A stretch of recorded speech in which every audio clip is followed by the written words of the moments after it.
Hello everyone, and welcome to the spooky Halloween edition of Overzealous Philological or Owl Reviews. Ooh. Today I'll be bringing you book feel analysis about House of Leaves by Mark Z. Danielewski. To start off, I just want to clarify that this video is not going to try and make sense of this book because I read it a year ago, more or less, and I still can't make sense of most of this book.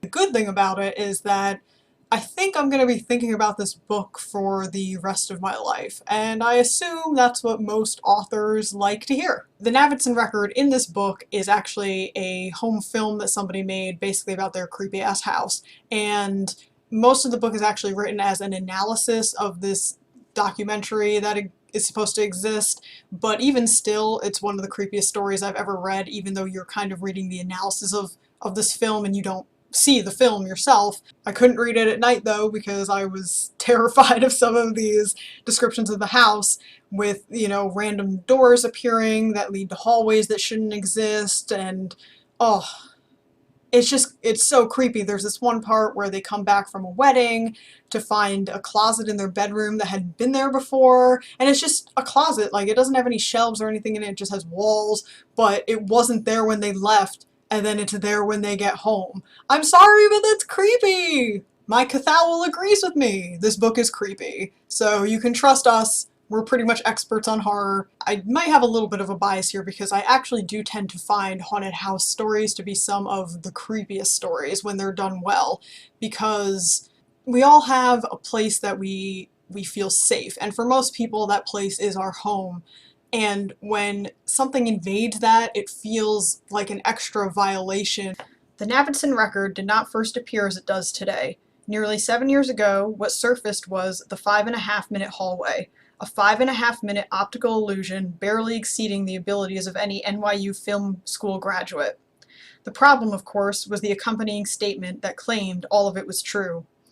In one continuous shot, Navidson, whom we never actually see, momentarily focuses on a doorway on the north wall of his living room before climbing outside of the house through a window to the east of that door, where he trips slightly on the flower bed, redirects the camera from the ground to the exterior white clapboard, then moves right, crawling back inside the house through a second window, this time to the west of that door, where we hear him grunt slightly as he knocks his head on the sill, eliciting light laughter from those in the room, presumably Karen, his brother Tom, and his friend Billy Reston, though like Navidson, they too never appear on camera, before finally returning us to the starting point, thus completely circling the doorway and so proving, beyond a shadow of a doubt, that insulation or siding is the only possible thing this doorway could lead to, which is when all laughter stops as Navidson's hand appears in frame and pulls open the door, revealing a narrow black hallway at least 10 feet long, prompting Navidson to reinvestigate, once again leading us on another circumambulation of this strange passageway,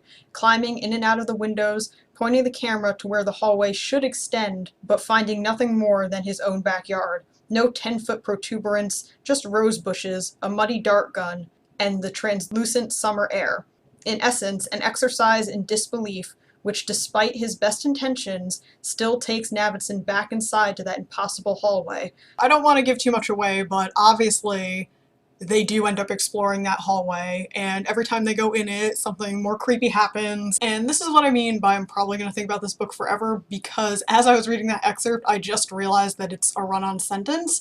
So just like how the piece of the film being described, the 5.5-minute hallway, is all one continuous shot to prove that there's no trickery going on, that paragraph about it is also one continuous sentence, and I don't know, I don't think I even realized that the first time. It's something that you notice much more when you're trying to read out loud.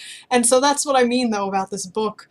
I think I didn't understand a lot of it because it's operating on a whole other level than, like, I can even comprehend most of the time.